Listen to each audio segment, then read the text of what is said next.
এই সুমি দাঁড়াও দাঁড়াও, এই নাও মাংস, তোমার ওই নতুন রান্নাঘরে মাংস রান্না করে দেবা সেই স্পেশাল ভাবে। শুরু হয়ে গেল, রান্নাঘরটা করেই পারলাম না, অমনি মাংস নিয়ে চলে এসেছো। না ধরো ধরো যাও। ঠিক আছে, আজকে মাংস রান্না করে দেবো নতুন রান্নাঘরে, সেই স্পেশাল ভাবে। ঠিক আছে ঠিক আছে যাও। যাও যাও, ঘরে যাও, আমিও যাই রান্নাঘরে। ভালোই হলো, আজকে নতুন রান্নাঘরে মাংস করব। কোকিলের ডাক শুনতে শুনতে নতুন রান্নাঘরে চলে তো এলাম। আজকের মাংসটা করব একদম সম্পূর্ণ আলাদাভাবে। আজকে বর খেয়ে বলবে, হ্যাঁ সুমি সত্যি মাংসটা আজকে দারুণ হয়েছে। এইদিকে দেখো মাংস রান্না করার জন্য যেগুলো সব গুছিয়ে নিয়েছি, রসুন, তারপরে আদা কুচি, তারপরে হচ্ছে শুকনো লঙ্কা, তার সঙ্গে দিয়ে দেবো গোটা জিরে, তারপরে দিয়ে দেবো গরম মশলা। সমস্ত কিছু একসঙ্গে দিয়ে আমি মিক্সারে পেস্ট করে নেব। তো তারপরে পেস্ট করে নেওয়ার পরে এইদিকে আমি কড়াই বসিয়ে দিয়েছি। এবার কড়াইটা যখন গরম করে নেব, নিয়ে তারপরে হচ্ছে তেল দিয়ে দেবো। খাঁটি সর্ষের তেল গরম কড়াইতে দিয়ে তেলটাকে ভালো করে গরম করে তারপরে আমি আলুগুলো ভেজে নেব। তো যাই হোক, আজকে কিন্তু নতুন রান্নাঘরে রান্না করছি, সত্যি খুবই ভালো লাগছে। আর এই নতুন রান্নাঘরটাই কবে থেকে ভাবছিলাম যে কবে রান্না করব, ফাইনালি কিন্তু আজকে রান্না করতে পেরেছি। তাও আবার আজকে বরের পছন্দ মতন একটা মাংস রান্না করে দেবো। তো যাই হোক, এইদিকে দেখো গরম তেলে আলুগুলো দিয়ে তার মধ্যে একটুখানি লবণ দিয়ে সুন্দর করে আলুগুলো লাল লাল করে ভেজে নেব।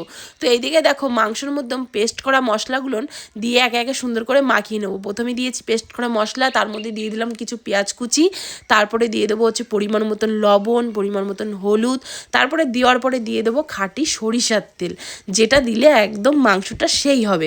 তো এইদিকে পরিমাণ মতন সমস্ত কিছু নিয়ে তার মধ্যে এখন দিয়ে দিলাম খাঁটি সর্ষের তেল দিয়ে, এখন এই যে সমস্ত কিছু দেওয়া মশলা টশলা দিয়ে এখন মাংসটা বেশ ভালো করে মাখতে হবে।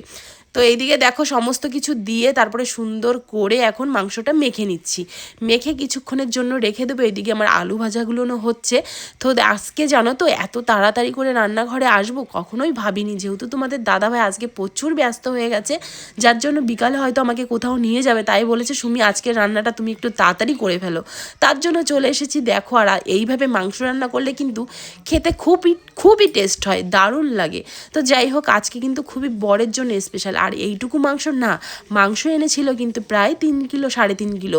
তো আমি বরের জন্য এখানে আলাদা করে রান্না করে দিচ্ছি, আর বাকি মাংসটা কিন্তু আজকে দিদি রান্না করবে। তো এইদিকে দেখো আমি গরম তেলে আলুগুলো তো ভেজে নিয়েছি, তারপরে এখন ফোড়নে দিয়ে দিলাম তেজপাতা, তারপরে হচ্ছে শুকনো লঙ্কা, জিরে। তো এইদিকে আমি সমস্ত কিছু দিয়ে এখন ফোড়নটা কমপ্লিট করে নিলাম। তারপরে যখন ফোড়ন দেওয়া হয়ে গেল, তার মধ্যে দিয়ে দিলাম কিছুটা পেঁয়াজ কুচি। তো পেঁয়াজ কুচিগুলো দেওয়ার পরে হালকা করে নেড়ে চেড়ে সুন্দর করে এখন ভেজে নেব। তো লাল লাল করে যখন ভেজে নেব তখন দিয়ে দেবো মাংস। তো এইদিকে দেখো পেঁয়াজ কুচিগুলো যখন ভাজা হয়ে গেছে, ঢেলে দিলাম মাংস। এখন এই মাংসটা ভালো সুন্দর করে এখন কষতে হবে। তো এইদিকে দেখো মাংসটা ভালো করে এখন আমি কষিয়ে নিচ্ছি।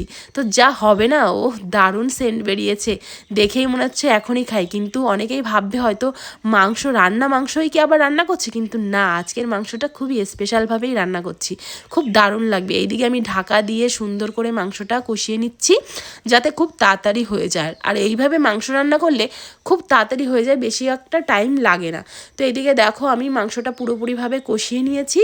কষিয়ে নেওয়ার পরে তারপরে আমি এখন পরিমাণ মতন জল দিয়ে দেবো। তার আগে আমি এখন কষা মাংস বরের জন্য কিছুটা বাটিতে তুলে নিচ্ছি। আমার বর কিন্তু কষা মাংস খেতে খুব ভালোবাসে। তো প্রত্যেকবার যখনই মাংস রান্না করি না কেন, ওর জন্য কিন্তু কষা মাংস আমি তুলেই রাখি। তো এইদিকে দেখো আমি কষা মাংস তুলে নিয়েছি, তারপরে আমি মাংসের মধ্যে দেবো জল। আর এই যে আমার বর শুধু খাবে না, এখান থেকে হয়তো আমার মেয়েও খাবে, কারণ বাপ আর তার মেয়ে মাংস কষা খেতে কিন্তু খুব ভালোবাসে। তো এদিকে আমি এক বাটি কষা মাংস তুলে তারপরে আমি এখন জল দিয়ে দিলাম, যেহেতু মাংসটা পুরোপুরিভাবে কষানো হয়ে গেছে। তারপর আমি হালকা জল দিয়ে মাংসটা কিছুক্ষণের জন্য আমি ঢেকে ভালো করে জালটা দিয়ে তারপরে আমি মাংসটা নামিয়ে নেব। তো এইদিকে দেখো মাংসটা কষানোর পরে আমি জল টল দিয়ে একটু নাড়াচাড়া করে তারপরে আমি ঢাকনা দিয়ে দিলাম। ঢাকনা দিয়ে বেশ টকবক করে জালটা দেওয়ার পরে তারপরে আমি মাংসটা নামিয়ে নিলাম। কি গো, বললে না তো কেমন হয়েছে, সেই থেকে খেয়েই যাচ্ছ। দারুন দারুন দারুণ হয়েছে, মানে এত ভালো হয়েছে যে বলার কোনো ভাষা নেই, খেয়েই যাচ্ছে। তো বন্ধুরা, তোমরাও কিন্তু ঠিক এইভাবেই রান্না করবে, দেখবে খেতে দারুণ টেস্ট হবে।